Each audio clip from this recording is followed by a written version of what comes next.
Do you know many people are having trouble with opening their washing machine's detergent drawer? Don't worry. In this video, we'll show you how you do this. Let's start. Step 1. Locate drawer. Find the detergent drawer on the front of your washer's control panel.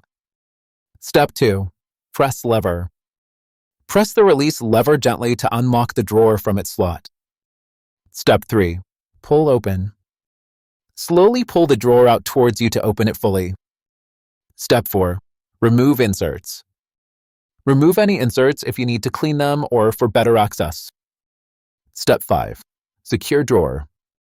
Slide the drawer back in until it clicks securely in place. After following these steps, you should now be able to open the detergent drawer with ease. Still need help? Visit our website for the complete manual. There you will also find questions and answers from other Whirlpool users. Did you find this video helpful? By subscribing, you help us continue to answer users' questions. So, subscribe to our channel. Thanks for watching, and see you in the next video.